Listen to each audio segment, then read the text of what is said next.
GeM TV நேயர்களுக்கு அன்பு வணக்கங்களை கூறிக்கொண்டு வழக்கம் போல் விநாயகப் பெருமானை வணங்கி இன்றைய 12 ராசிகளுக்கான பலன்கள். இன்று 14/6/2025 வைகாசி மாதம் 31ஆம் நாள், விஸ்வாவசு வருடம், சனிக்கிழமை, நல்ல நாள். இன்றோடு வைகாசி மாதம் நிறைவு பெறுகின்றது. இன்றைய சூரிய உதயம் காலை 5:42 சூரிய அஸ்தமனம் மாலை 6:36. இன்றைய ஆதிக்க கிரகம் சனி பகவான். இன்று நாம் வழிபட வேண்டிய தெய்வம், சனிக்கிழமைகளிலே ஆஞ்சநேயரை வழிபட வேண்டும், பெருமாள் வழிபாடு செய்ய வேண்டும். மேலும் இன்றைய நாளிலே கூடுதல் சிறப்பாக சங்கடகர சதுர்த்தி. ஆகவே இன்றைய நாளிலே மாலையிலே விநாயகப் பெருமானை தரிசனம் செய்து சீதக்களப செந்தாமரைப்பும் பாதச்சிலம்பும் பல இசைப்பாட என்று விநாயகர் அகவலை பாடி விநாயகப் பெருமானை துதிப்பவர்களுக்கு வாழ்க்கையிலே எல்லா விதமான வளமும் நலமும் வந்து சேரும். ஆகவே இன்றைய நாளிலே ஆஞ்சநேயரை வணங்க வேண்டும், பெருமாள் வழிபாடு செய்ய வேண்டும், மாலையிலே விநாயகப் பெருமானை வணங்க வேண்டும். இன்றைய நல்ல நேரம் காலை 10:30 மணி முதல் 11:30 மணி வரை, மாலை 4:30 மணி முதல் 5:30 மணி வரை.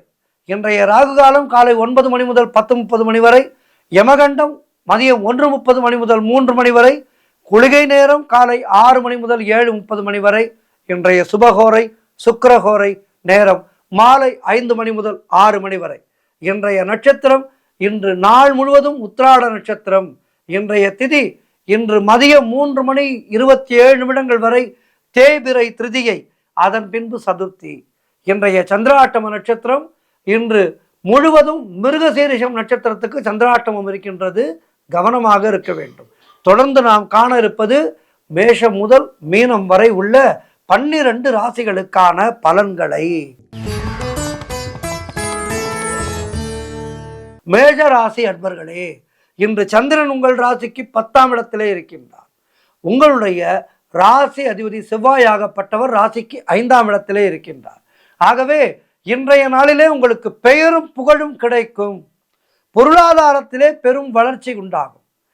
குழந்தை பாக்கியத்திற்காக காத்திருக்கின்ற தம்பதிகளுக்கு சந்தான பிராப்தி உண்டாகின்ற நாள். தாய் வழி சொந்தங்களின் உதவிகள் எல்லாம் கிடைக்கும். கடன் தொல்லைகள் விலகும். மனக்குழப்பங்கள் தீர்ந்து மனதிலே தெளிவு உண்டாகும். உங்களுடைய புதிய முயற்சிகள் எல்லாம் கைகூடும்.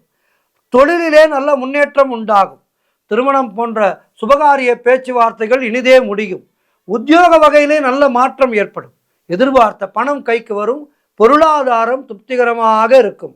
உடல் ஆரோக்கியம் நன்றாக இருக்கும். மொத்தத்தில் சிறப்பான நாள் இது. இன்றைய நாளிலே ஆஞ்சநேயரை வணங்குங்கள், பெருமாள் வழிபாடு செய்யுங்கள், மாலையிலே விநாயகப் பெருமானை வணங்குங்கள். வாழ்த்துக்கள். ரிஷபராசி அன்பர்களே, இன்று சந்திரன் உங்கள் ராசிக்கு 9ஆம் இடத்திலே, உங்களுடைய ராசி அதிபதி சுக்கிரன் ராசிக்கு 12ஆம் இடத்திலே. ஆகவே இன்றைய நாளிலே ஒரு சிலருக்கு வீடு, வண்டி, வாகன மாற்றம் ஏற்படும். உடல் ஆரோக்கியம் சிறப்பாக இருக்கும். தொழிலிலே நல்ல லாபங்கள் வருகின்ற நாள். அலுவலகத்திலே புதிய வாய்ப்புகள் வெற்றியை தரும். நீங்கள் நினைத்தது அனைத்தும் நல்லபடியாக நடக்கக்கூடிய நல்ல நாளாக இருக்கின்றது. கடன் பிரச்சனைகள் தீரும். ஒரு சிலருக்கு குழந்தை பாக்கியம் உண்டாகும். குழந்தை பாக்கியத்திற்காக காத்திருக்கின்ற தம்பதிகளுக்கு குழந்தை பாக்கியம் உண்டாகின்ற நாள். புதிய தொழில் தொடங்கும் முயற்சிகளிலே இருப்பவர்கள் அதிலே வெற்றியை பெறுவார்கள். காரிய தடைகள் எல்லாம் விலகும். உத்தியோக உயர்வும் பதவி உயர்வும் உண்டாகின்ற நாள். எதிர்பார்த்த பணம் எல்லாம் கைக்கு வரும். திருமணம் போன்ற சுபகாரிய பேச்சுவார்த்தைகள் கைகூடி வரும். நண்பர்கள் உறவினர்கள் மூலம் நல்ல ஆதாயம் உண்டாகும். சிறப்பான நாள் இது. ஆஞ்சநேயரை வணங்குங்கள், மாலையிலே விநாயகப் பெருமானை வணங்குங்கள். வாழ்த்துக்கள். மிதுன ராசி அன்பர்களே, இன்று சந்திரன் உங்கள் ராசிக்கு 8ஆம் இடத்திலே, உங்களுடைய ராசி அதிபதி புதன் ராசியிலேயே இருக்கின்றார். இன்று நாள் முழுவதும் உங்களுக்கு சந்திராட்டமும் இருக்கின்றது. மனக்குழப்பமும் பதற்றமும் இருக்கக்கூடிய நாள். இன்றைய நாளிலே யாருக்கும் கடன் கொடுக்காதீர்கள், நீங்களும் கடன் வாங்காதீர்கள். தேவையில்லாத பயத்தை தவிர்த்து கொள்ள வேண்டும். ராமநாமத்தை ஜபிக்க வேண்டும். அதற்கு வேலை மாற்றம் ஒரு சிலருக்கு ஏற்படும். உடல் ஆரோக்கியத்திலே மிகுந்த கவனம் தேவை. குலதெய்வ வழிபாடு மன அமைதியை தரும். கூட்டு தொழில் செய்பவர்களுக்கு புதிய முதலீடுகளை அதிலே தவிர்க்க வேண்டும். புதிய முயற்சிகளை தவிர்க்க வேண்டும். கணவன் மனைவிக்குள் சண்டை சச்சரவுகள் ஏற்படலாம். வேலை செய்யும் இடத்திலே மற்றவரை பற்றி எதுவும் பேசாதீர்கள். கோபத்தை முற்றிலுமாக குறைத்து கொள்ளுங்கள். அலுவலகத்திலே வேலை பளு அதிகமாக இருக்கும். வழக்கு போன்ற விஷயங்களிலே இன்றைய நாளிலே ஈடுபடாதீர்கள். மொத்தத்தில் எதிலும் எச்சரிக்கையாக செயல்பட வேண்டிய நாள். ஆஞ்சநேய பெருமானுக்கு வெற்றிலை மாலை வாங்கி சாற்றி ஒரு நெய் தீபம் ஏற்றுங்கள். அவர் உங்களோடு துணை வருவார். மேலும் மாலையிலே சங்கடகர சதுர்த்தி விநாயக பெருமானை வணங்குங்கள். சங்கடங்கள் தீர்ந்து போகும். வாழ்த்துக்கள். கடகராசி அன்பர்களே, இன்று சந்திரன் உங்கள் ராசிக்கு 7ஆம் இடத்திலே. ஆகவே இன்றைய நாளிலே திருமணத்துக்காக காத்திருக்கின்ற வரன்களுக்கு திருமணம் நிச்சயமாகும். எதிலும் வெற்றி உண்டாகின்ற அற்புதமான நாள். கணவன் மனைவிக்குள் இருந்து வந்த பிரச்சனைகள் எல்லாம் சரியாகும். மனம் சந்தோஷமாக இருக்கும். கூட்டு தொழில் செய்பவர்களுக்கு அதிலே நல்ல லாபம் ஏற்படும். நினைத்த காரியங்கள் அனைத்தும் நல்லபடியாக நடக்கக்கூடிய அற்புதமான நாள். வேலை தேடிக்கொண்டிருப்பவர்களுக்கு வேலை கிடைக்கும். சுப காரியங்கள் நடைபெறக்கூடிய நல்ல நாள். வீடு வண்டி வாகன யோகம் உண்டாகும். செய்கின்ற செயலிலே பெயரும் புகழும் கிடைக்கும். அலுவலகத்திலே வேலை பார்ப்பவர்களுக்கு சம்பள உயர்வோடு பதவி உயர்வு கிடைக்கும். நண்பர்கள் மூலம் அனுகூலம் உண்டாகும். மொத்தத்தில் இன்றைய நாள் அற்புதமான நாள். ஆஞ்சநேயரை வணங்குங்கள். விநாயகப் பெருமானை வணங்குங்கள். வாழ்த்துக்கள். சிம்ம ராசி அன்பர்களே, இன்று சந்திரன் உங்கள் ராசிக்கு 6ஆம் இடத்திலே இருக்கின்றார். உங்களுடைய ராசி அதிபதி சூரியன் ராசிக்கு 10ஆம் இடத்திலே இருக்கின்றார். இந்த 6ஆம் இடமும் 8ஆம் இடமும் நம்முடைய ஜாதகத்திலே வரும்போது நமக்கு அந்த அன்றைய நாள் சற்று பின்னடைவாக இருக்கும். ஆகவே இந்த 6ஆம் இடமும் 8ஆம் இடமும் நம்மை சற்று பாடாய்படுத்துகின்ற நாட்கள். இன்றைய நாளிலே வீண் வாதங்களை எல்லாம் தவிர்க்க வேண்டும். கூட்டு தொழில் செய்பவர்களுக்கு மன வருத்தங்கள் உண்டாகும். உடல் ஆரோக்கியத்திலே எச்சரிக்கையாக இருக்க வேண்டும். குடும்பத்திலே கணவன் மனைவிக்குள் சண்டை சச்சரவுகள் ஏற்பட்டு விலகும். உறவினர்கள் நண்பர்கள் மூலம் அனுகூலம் உண்டாகும். திருமணம் போன்ற சுபகாரிய பேச்சுவார்த்தைகளை இன்றைய நாளிலே எடுக்காமல் இருப்பது நல்லது. அலுவலகத்திலே பணிச்சுமை அதிகமாக இருக்கும். தொழில் மற்றும் வியாபாரத்திற்காக புதிய முதலீடுகளை தவிர்க்க வேண்டிய நாள். தேவையில்லாத செலவுகள் ஏற்படும். மொத்தத்தில் இன்றைய நாள் சிம்மராசினர் மிகுந்த கவனத்தோடு இருக்க வேண்டும். சங்கடகர சதுர்த்தி விநாயக பெருமானை வணங்குங்கள். மாலையிலே காலையிலே ஆஞ்சநேயரை தரிசனம் செய்யுங்கள். வாழ்த்து. கன்னிராசி அன்பர்களே, இன்று சந்திரன் உங்கள் ராசிக்கு 5ஆம் இடத்திலே இருக்கின்றார். உங்களுடைய ராசி அதிபதி புதன் ராசிக்கு 10ஆம் இடத்திலே இருக்கின்றார். அதனால் என்ன நடக்கும் என்று பார்த்தால், குழந்தைகளால் மகிழ்ச்சி உண்டாகும். தொழில் மற்றும் வியாபாரத்திலே நல்ல லாபம் உண்டாகும். நண்பர்கள் உறவினர்கள் மூலம் அனுகூலம் உண்டாகும். சுபகாரியங்கள் கைகூடி வருகின்ற நல்ல நாள். புதிய வேலை வாய்ப்புகள் ஒரு சிலருக்கு உண்டாகும். கடன் பிரச்சனைகள் தீரும். பதவி உயர்வோடு வேலை மாற்றம் ஒரு சிலருக்கு உண்டாகும். பழைய பாக்கிகள் எல்லாம் வசூலாகின்ற நாள். உழைப்புக்கு ஏற்ற ஊதியம் கிடைக்கும்.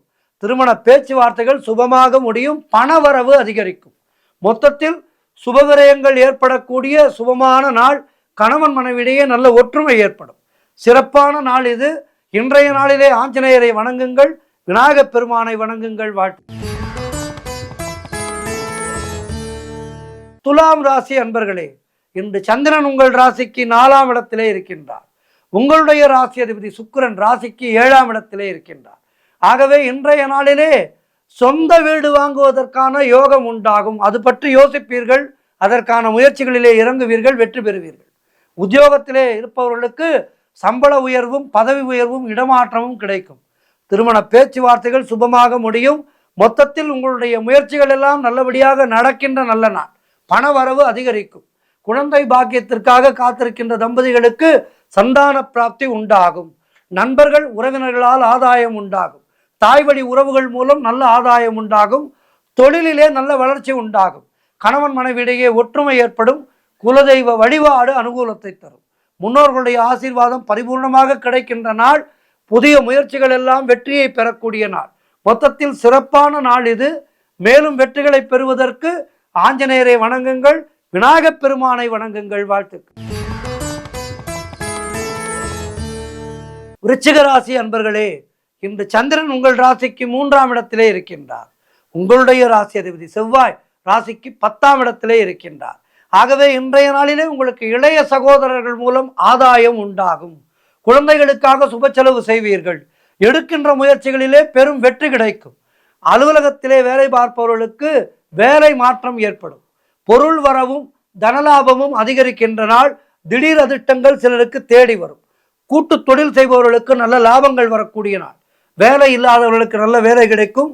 தொழில் மற்றும் வியாபாரத்திலே நல்ல வளர்ச்சி உண்டாகும். திருமணம் போன்ற சுபகாரிய பேச்சுவார்த்தைகள் இனிதே முடியும். தந்தை உறவு வழியிலே நல்ல அனுகூலம் உண்டாகும்.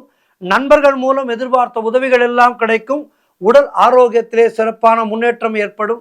கடன் தொல்லைகள் தீரும். மொத்தத்தில் இன்றைய நாள் அற்புதமான நாள் உங்களுக்கு. மேலும் வெற்றிகளை பெறுவதற்கு ஆஞ்சநேய பகவானை வணங்குங்கள். மாலையிலே விநாயக பெருமானை தரிசனம் செய்யுங்கள். வாழ்த்துக்கள். தனுசு ராசி அன்பர்களே, இன்று சந்திரன் உங்கள் ராசிக்கு 2ஆம் இடத்திலே இருக்கின்றார். உங்களுடைய ராசி அதிபதி குரு ராசிக்கு 7ஆம் இடத்திலே இருக்கின்றார். ஆகவே இன்றைய நாளிலே உங்களுடைய முயற்சிகள் எல்லாம் பெரும் வெற்றி பெறும். தொழில் மற்றும் வியாபாரத்திலே சிறப்பான முன்னேற்றம் ஏற்படும். திருமணம் போன்ற சுபகாரிய பேச்சுவார்த்தைகள் கைகூடி வரும். உறவினர்களோடு இருந்து வந்த மன வருத்தங்கள் தீரும். பிள்ளைகளால் பெருமை ஏற்படும். வாழ்க்கை துணையால் மகிழ்ச்சி உண்டாகும். கடன் பிரச்சனைகள் தீரும். பொருளாதாரம் திருப்திகரமாக இருக்கும். மனம் சந்தோஷமாக இருக்கும். பழைய பாக்கிகள் வசூலாகும். காரிய வெற்றிகள் உண்டாகின்றன. கூட்டு தொழில் செய்பவர்களுக்கு அதிலே நல்ல லாபம் வரும். ஒரு சிலருக்கு எதிர்பார்த்த இடமாற்றம் கிடைக்கும். திருமணம் போன்ற சுபகாரிய பேச்சுவார்த்தைகள் கைகூடி வரும். புதிய செல்போன் போன்றவற்றை வாங்கி சுப செலவு செய்வீர்கள். மொத்தத்தில் சிறப்பான நாள் இது. இன்றைய நாளிலே ஆஞ்சநேயரை வணங்குங்கள். விநாயக பெருமானை வணங்குங்கள். வாழ்த்துக்கள். மகர ராசி அன்பர்களே, இன்று சந்திரன் உங்கள் ராசியிலேயே இருக்கின்றார். உங்களுடைய ராசி அதிபதி சனி ராசிக்கு 2ஆம் இடத்திலே இருக்கின்றார். ஆகவே இன்றைய நாளிலே அலுவலகத்திலே வேலை பார்ப்பவர்களுக்கு பதவி உயர்வு, சம்பள உயர்வு போன்றவை கிடைக்கும்.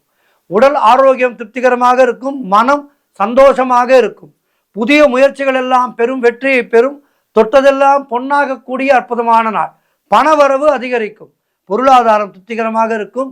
நண்பர்கள் உறவினர்களால் ஆதாயம் உண்டாகும். நினைத்ததெல்லாம் நல்லபடியாக நடக்கின்ற நல்ல நாள். வேலை தேடி கொண்டிருப்பவர்களுக்கு நல்ல வேலை கிடைக்கும். காரிய தடைகள் எல்லாம் விலகி எடுக்கின்ற முயற்சிகளிலே பெரும் வெற்றி கிடைக்கும். மொத்தத்தில் மனம் உற்சாகமாக காணப்படக்கூடிய நல்ல நாள். உடல் நலனிலே நல்ல ஆரோக்கியம் இருக்கும். எல்லா விதத்திலும் சிறப்பான நாளாக இருக்கின்றது. தொழில் மற்றும் வியாபாரத்திலே சிறப்பான முன்னேற்றம் ஏற்படும். ஆகவே இன்றைய நாளிலே ஆஞ்சநேயரை வணங்குங்கள். விநாயக பெருமானை வணங்குங்கள். மேலும் வெற்றிகளை பெறுங்கள். வாழ்த்துக்கள். கும்பராசி அன்பர்களே, இன்று சந்திரன் உங்கள் ராசிக்கு 12ஆம் இடத்திலே இருக்கின்றார். உங்களுடைய ராசி அதிபதி சனி ராசியிலேயே இருக்கின்றார். ஆகவே இன்றைய நாளிலே குலதெய்வ வழிபாடு வெற்றியை தரும். வீண் வாக்குவாதங்களை தவிர்த்து கொள்ளுங்கள். கோபத்தை முற்றிலுமாக குறைத்து கொள்ளுங்கள். வேலை மாற்றம் ஒரு சிலருக்கு உண்டாகும்.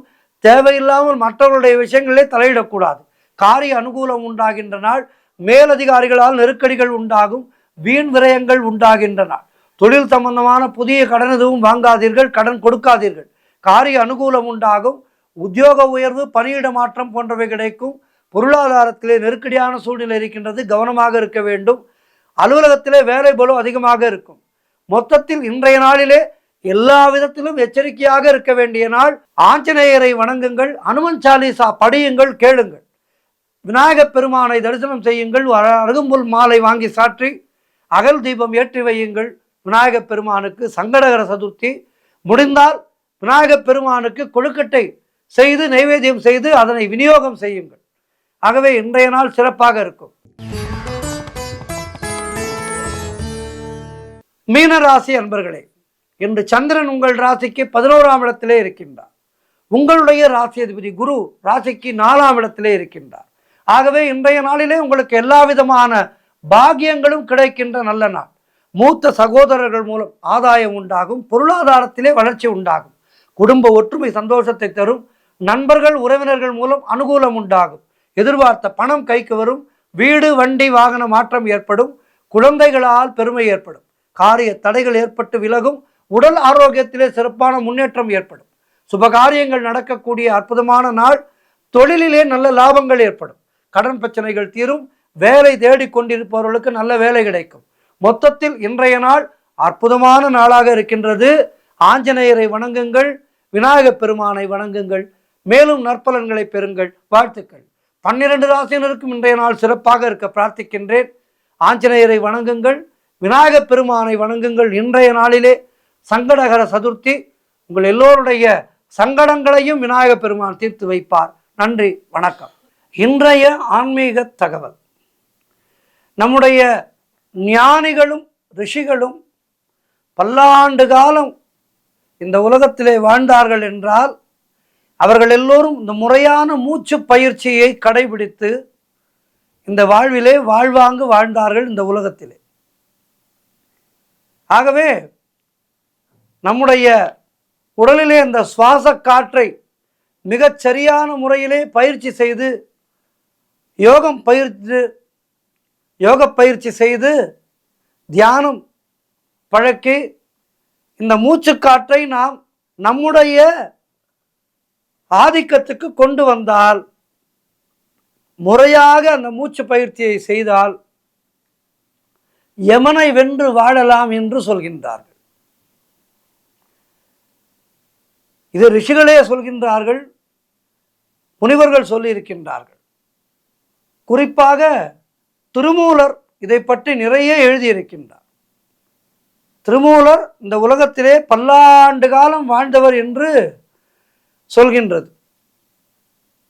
திருமூலர், அகத்தியர் போன்றோரெல்லாம் இந்த உலகத்திலே பன்னெடுங்காலம் வாழ்ந்து ஆன்மீக சேவை செய்தவர்கள். மக்களுக்கு அவர்கள் எல்லாம் நிறைய அள்ளி அள்ளி கொடுத்திருக்கின்றார்கள். கற்பக தருவாக நமக்கெல்லாம் நிறைய நன்மைகளை செய்திருக்கின்றார்கள்.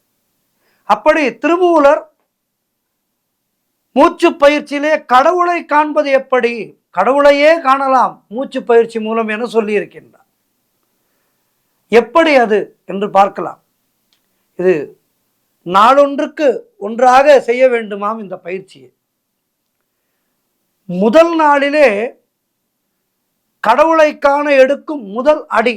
கடவுளை காண்பதற்கு எத்தனையோ வழிகள் இருந்தாலும் முதலிலே நாம் தேர்ந்தெடுத்துக் கொள்வது 2 வழிகள். அவற்றிலே ஒன்று தியானத்தின் மூலம் கடவுளை காண்பது, மற்றது பக்தியின் மூலம் கடவுளை காண்பது. இந்த இரண்டிற்கும் முதலிலே தேவைப்படுவது நம்முடைய உடலிலே மின்காந்த அலையின் அளவை அதிகப்படுத்த வேண்டும். அதனால் சக்தி ஓட்டத்தின் அளவை அதிகமாக்கி விடலாம். அதற்கு நாம் முதலிலே செய்ய வேண்டியது மூச்சு பயிற்சி செய்ய வேண்டும். இந்த மூச்சு பயிற்சியிலே இதனை பிராணாயாமம் என்று சொல்வார்கள். பல வகை இருந்தாலும் இந்த மூச்சு பயிற்சி முதலிலே பயிற்சியின் மூலம்தான் தொடங்க வேண்டும். இந்த பயிற்சிக்கு தேவை நல்ல தூய்மையான காற்றோட்டமான அமைதியான இடம் மற்றும் நல்ல ஆசனம், அதாவது இருக்கை.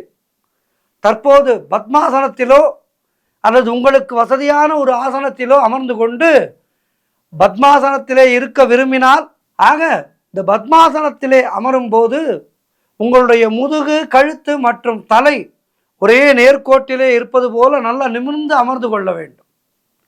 கண்களை மூடிக்கொள்ள வேண்டும். இப்போது உங்களுடைய வலது கையின் பெருவிரலால் மூக்கின் வலதுபுறத்தை அழுத்தி கொண்டு வலதுபுற நாசியின் வழியே மூச்சை சத்தமில்லாமல் உள்ளே இழுக்க வேண்டும். அப்படி நாம் இழுக்கையிலே 1 முதல் 6 வரை நீங்களே உங்கள் மனதுக்குள் எண்ணிக்கொள்ளுங்கள்.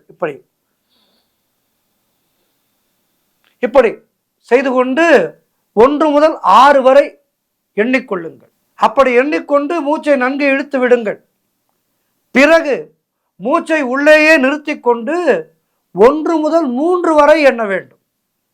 இப்போது உங்களுடைய வலதுகை மோதிர விரல் மற்றும் நடுவிரலால் மூக்கின் இடதுபுற நாசியை அழுத்தி கொண்டு அந்த நாசியின் வழியாக மூச்சை சத்தமில்லாமல் வெளியிட வேண்டும்.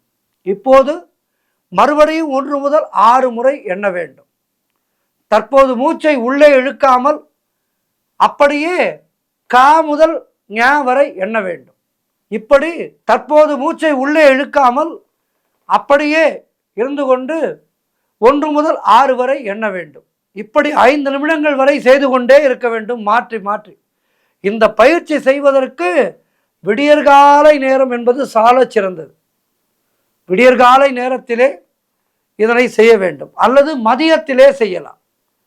மதியமும் முடியவில்லை என்றால் சூரியன் மறைகின்ற நேரம் மாலை நேரத்திலே செய்யலாம்.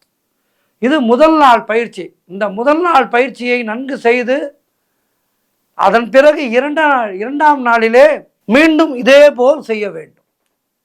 இப்படி தொடர்ந்து செய்து கொண்டே வர நம்முடைய அந்த மூச்சானது நல்ல பயிற்சிக்கு பின் ஒரு அழகான ஒரு நிலையை அடைந்துவிடும். நாம் சொன்னபடி கேட்கும். இந்த திருமூலர் சைவத்தை பரப்பிய 63 நாயன்மார்களிலே குறிப்பிடத்தக்கவர். நாம் எப்படி வாழ்வாங்கு வாழ வேண்டும் என்பதை நமக்கு சொல்லிக் கொடுத்த அற்புதமான மகான் இந்த திருமூல நாயனார். இவர் ஏறத்தாழ 2800 ஆண்டுகளுக்கு மேல் வாழ்ந்ததாக சரித்திரம் சொல்கின்றது. வட இந்தியாவிலே இருந்து தமிழகத்திலே சித்தூருக்கு வந்தவர். சிவபெருமானுடைய விருப்பத்திற்கேற்ப சைவ ஆகம விதிகளை தமிழிலே எழுதினார். அதுவே திருமந்திரம் எனப்படும். இந்த திருமந்திரத்திலே மூச்சு பயிற்சியை பற்றி நிறைய சொல்லி இருக்கின்றார். பிணி திரை மூப்பு இல்லா வாழ்க்கை வேண்டும் என்பதே மனிதனுடைய ஆசை. இதற்கான வழிமுறைகளை திருமந்திரத்திலே அஷ்டாங்க யோகம் என்ற தலைப்பிலே அருளி இருக்கின்றார். இந்த அஷ்டாங்க யோகத்தை படிப்பவர்களுக்கு மூச்சு பயிற்சி எப்படி செய்ய வேண்டும், எப்படி தியானத்திலே அமர வேண்டும், எப்படி இறைவனை காண வேண்டும் என்பதையெல்லாம் நாம் தெரிந்து கொள்ளலாம். ஆகவே திருமூலரை படித்து இந்த அஷ்டாங்க யோகத்தை படித்து வாழ்க்கையிலே வாழ்வாங்கு வாழ்வதற்கான வழியை நாம் மேற்கொள்வோம். ஓம் நம சிவாய. சிவாய நமக.